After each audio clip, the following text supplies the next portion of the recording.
सम्पूर्ण मित्रलाई हार्दिक नमस्कार छ। मित्रहरू, समसामयिक विषय सुकुम्बासी तथा व्यवस्थित बसोबासी विस्थापन कि व्यवस्थापन, यो विषयमा हामी सबैजनाले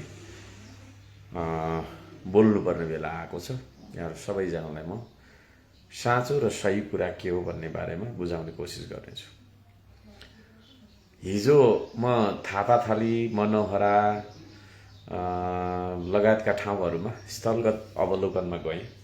जाँदाखेरि त्यहाँनिर उराठ लाग्दो स्थिति, विरह चल्दो स्थिति छ। हेर्नेलाई त्यस्तो लागेको छ भने भोग्नेलाई कस्तो लागेको होला। मैले सरकारलाई सदनको पहिलो बैठकमै पनि लेखेर पनि बुझाएको थिएँ, तर उहाँहरूले त्यसलाई रद्दीको टोकरीमा हाल्नुभयो होला। प्रतिपक्षले के भन्दैछ, प्रतिपक्ष दलका जिम्मेवार व्यक्तिहरूले के भन्दैछन्, कस्ता सल्लाह सुझावहरू दिँदैछन् भन्ने कुरा यो सरकारले गम्भीर भएर सुन्नुपर्छ, विश्लेषण गर्नुपर्छ, बुझ्नुपर्छ र आफूले बनाउने नीति तथा कार्यक्रममा समावेश गर्नुपर्छ।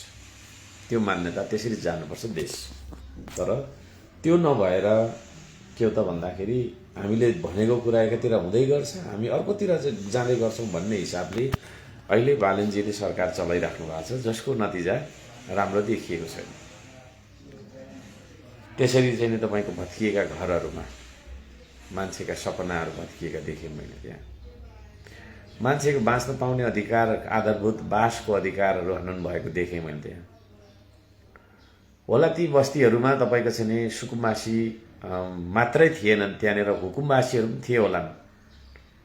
को चाहिँ जग्गा दलालहरू छन् त त्यहाँ, को चाहिँ जग्गाको चाहिँ तपाईँको कारोबारीहरू त्यहाँनिर घुसेर होइन, अर्कोतिर पनि एउटा घर, त्यहाँ पनि अर्को घर, त्यस्तो घर थुप्रै, त्यस्ता मान्छेहरू को थिए त र को चाहिँ तपाईँको गरिबहरू थिए त त्यहाँनिर भन्ने कुरा राम्रोसँग छानबिन गरेर केलाएर चामलमा ढुङ्गा, बिया, विभिन्न खालका चाहिँ अनावश्यक तपाईँको चाहिँ पदार्थहरू हुन्छन्, ती पदार्थलाई केलाएर जसरी हामीले चामललाई निकाल्छौँ त्यस्तै तरिकाले केलाएर यो कदम चाल्नुपर्छ। व्यवस्थापनको बाटोमा जानुपर्छ, विस्थापनको बाटोमा जानु हुँदैन भनेर मैले सल्लाह दिएकै हो। मैले भेटेर पनि भने हो, तर उहाँले जे खालको कदम चाल्नुभयो त्यो अत्यन्तै पाशविक, अमानवीय, आताताई होइन, आतङ्ककारी शैलीको चाहिँ के अरे कदम रहेको छ। म यहाँहरू सबैजनालाई यो बुझ्नका लागि अनुरोध गर्न चाहन्छु। साँचो कुरा बुझ्नुपर्छ, सही कुरा मान्नुपर्छ हामीले।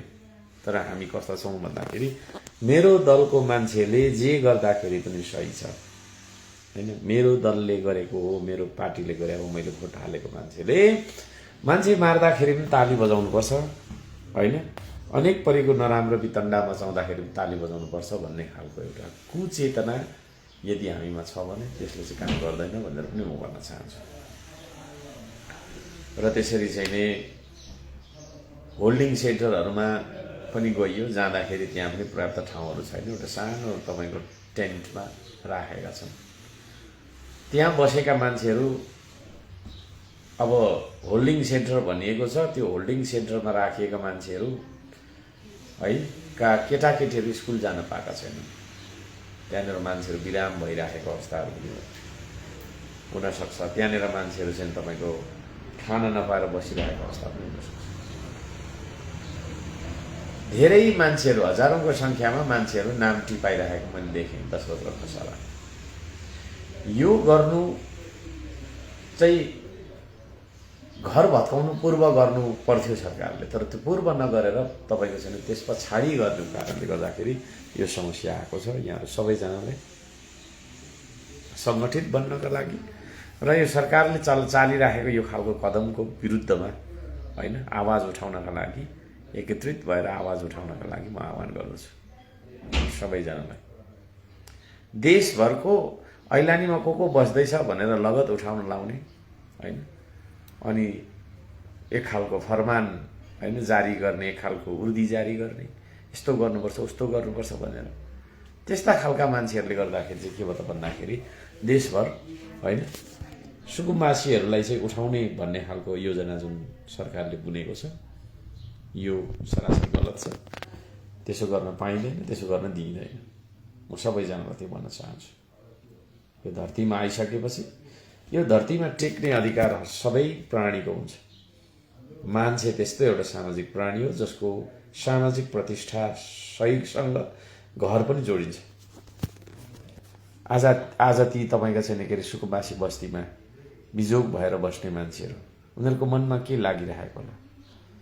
बढाउनेले भ्युज बढाए, रिपोर्ट गर्नेले रिपोर्ट गरे, समाचार लेख्नेले समाचार लेखे, तर भोग्ने मान्छेले के भोगिरहेको होला त?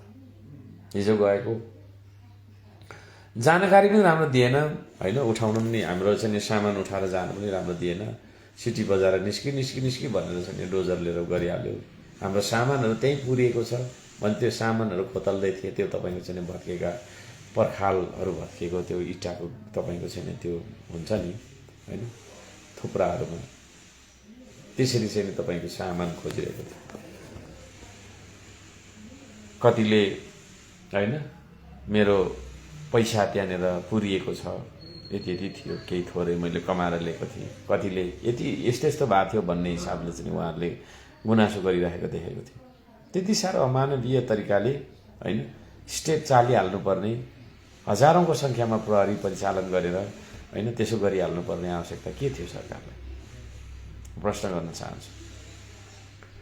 र यो घटनाको कुनै पनि हालतमा पुष्टि हुनु सक्दैन है।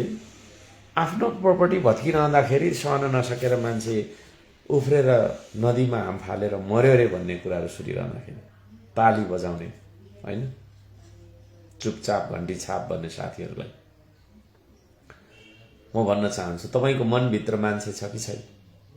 तपाईँको मनभित्र त्यो कसरी त्यो तपाईँको चाहिँ नि होइन मनले मान्छ त्यो तपाईँको चाहिँ नि यो खालको गतिविधिलाई स्वीकारेर हिँड्नलाई बस्नलाई? सबैलाई म भन्न चाहन्छु त्यति धेरै अमानव बन्नु हुँदैन। राजनीतिको नाममा मानवता गुमाउनु हुँदैन। हामीले धनीको होस् या गरिबको होस् सबैको बाँच्न पाउने अधिकार छ, सानोको होस् या ठुलोको होस्। हात्तीको मात्रै जङ्गलको सिंहको मात्रै बाँच्ने अधिकार हो र होइन नि? कमिलाको पनि, किराको पनि, फट्याङ्ग्राको पनि बाँच्ने अधिकार छ यो धरतीमा। त्यो तरिकाले हामीले बुझ्नुपर्छ जीवनलाई। म त्यो भन्न चाहन्छु। मान्छे बन्नुपर्छ, हामी मान्छे बनौँ सुरुमा, त्यस पछाडि जाति बनौँला, त्यसपछि पार्टी बनौँला, त्यसपछि कोही नेता बनौँला, कोही के बनौँला, तर सुरुमा होइन न्यूनतम मापदण्ड मान्छे बन्नु चाहिँ हो। त्यसले गर्दाखेरि त्यो न्यूनतम मापदण्डमा रहेर मानवता दर्शाउँ, मानवता देखाउँ, म त्यो भन्न चाहन्छु सबैलाई। र जुन किसिमले सरकार अहिले चलिरहेको छ एकदमै गलत छ। यो सरकार पूर्ण रूपमा असफल सरकार हो भनेर पनि म भनिरहेको छु। किन भन्दाखेरि यसले संसदको बैठक बोलाउन सकिरहेको छैन, राम्रोसँग चलाउन सकिरहेको छैन। 2-4 जना मान्छे बसेर मन्त्रीहरूसँग त्यो मन्त्रीको सङ्ख्या पनि घटाइरहेको छ, मन्त्रालयको सङ्ख्या पनि घटाइरहेको छ। जति सक्दो थोरै हुँदै हुँदै लास्टमा गएर 2 जना मात्रै मान्छेले निर्णय गरेर सबैले ताली बजाइदिनु पर्ने हो। राष्ट्रपतिले होइन संवैधानिक परिषदको तपाईँको चाहिँ अध्यादेशलाई जारी गर्न मान्नु भएन है, जबरजस्ती गर कि गर भनेर चाहिँ एक खालको दबाब दिएर फेरि पनि दबाब दिइरहेको अवस्था छ। राष्ट्रपतिज्यूले लिनुभएको अडान ठिक छ, संसद छ, जनता थिए, चुनाव भयो, चुनावबाट जितेर आएको मान्छेहरूको तपाईँको चाहिँ सार्वभौम संस्था, सार्वभौम निकाय संसद, त्यो संसदको बैठकमा लिएर छलफल गराउनुपर्छ। कुनै पनि कुरालाई को औचित्य पुष्टि गर्नुपर्छ।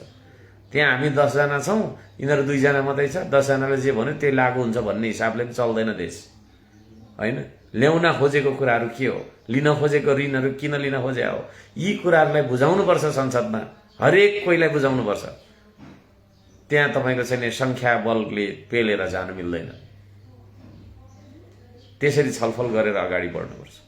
हामीले बजेट कहिले बनाउँ, बजेट बनाउने कि नबनाउने होइन, जेठ 15 मा ल्याउनु पर्ने होला है।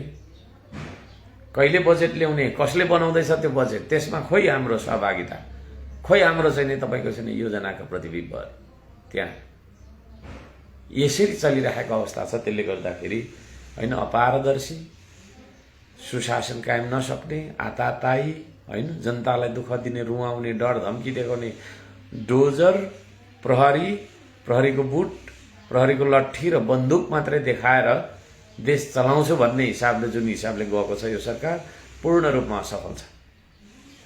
राजीनामा दिएर बाटो प्रशस्त गरिदिनको लागि होइन म सुझाव दिन्छु। यतिखेर राम्रो मेसेज गएन, जनतालाई तपाईँको चाहिँ जताततै तपाईँको चाहिँ असन्तुष्ट बनाएर। महँगीको अवस्था के छ होइन, पेट्रोलियम पदार्थको भाउ अन्तर्राष्ट्रिय बजारमा घटिसक्यो, नेपालमा किन घटेन? यो महँगीको विरुद्धमा होइन, महँगीको विरुद्धमा हामीले राखेका कुराहरू किन अनसुना र अनदेखा गरिरहेको छ सरकारले? जवाफदेहिता खोइ? पत्रकारदेखि भाग्ने, लुक्ने, कोसौँ टाढा भाग्ने, नबोल्ने, 2-4 जना मान्छेले जे सल्लाह दिन्छ त्यसैलाई अध्यादेश बनाएर अगाडि जाने।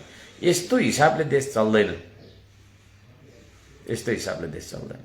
सरकारले के गर्न खोजेको हो त्यसलाई सार्वजनिक गरेर त्यसको पुष्टिसहित सार्वजनिक गर्नुपर्छ। फेरि यस्तो गर्ने मात्रै भन्दै हुँदैन, किन गर्ने भन्ने हिसाबले चाहिँ सार्वजनिक हिसाबले चाहिँ बुझाएर लोकतन्त्रलाई होइन बलियो बनाउनेतर्फ लाग्नुपर्छ भन्ने चिज। ती कुराहरू गरेको तपाईँको चाहिँ देखिएन। त्यसो भएको कारणले गर्दाखेरि मार्ग प्रशस्त गरिदिँदाखेरि हुन्छ। प्रतिपक्षीको आवाजलाई अनसुना अनदेखा गर्ने होइन, पत्रकारलाई निषेध गर्ने। त्यो सिंहदरबार भनेको कुनै व्यक्तिको निजी सम्पत्ति होइन, यो हेक्कार होस्।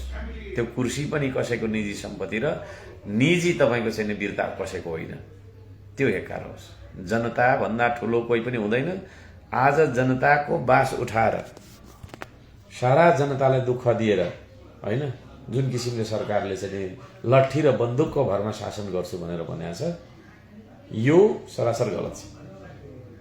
यसको भण्डाफोर सर्वोपरि सबैतिरबाट गरिनु जरुरी छ।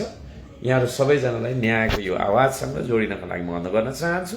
श्रम संस्कृतिमा आबद्ध रहनुहुने सम्पूर्ण श्रमदाताहरूलाई म भन्न चाहन्छु, तपाईँको पालिकामा होइन के कति सुकुम्बासीहरू छन्, उहाँहरूको टोलमा जानु सङ्गठित गर्नुहोस् र ती बोल्न नसकेका मान्छेहरूलाई, ती हिँड्न नसकेका मान्छेहरूलाई, ती न्याय नपाएका मान्छेहरूलाई, ती खान नपाएका मान्छेहरूलाई, जसको चाहिँ एउटा शिर लुकाउने ठाउँ नभएर चाहिँ आकाशमुनि सुतिरहनु बाध्य हुनुभएको छ, उहाँहरू सबैजनालाई सङ्गठित गर्नुहोस्। यहाँहरू सबैजनालाई यो आह्वान गर्न चाहन्छु भन्दै अहिलेलाई बिदा भएँ। नमस्ते, सजाय होस्।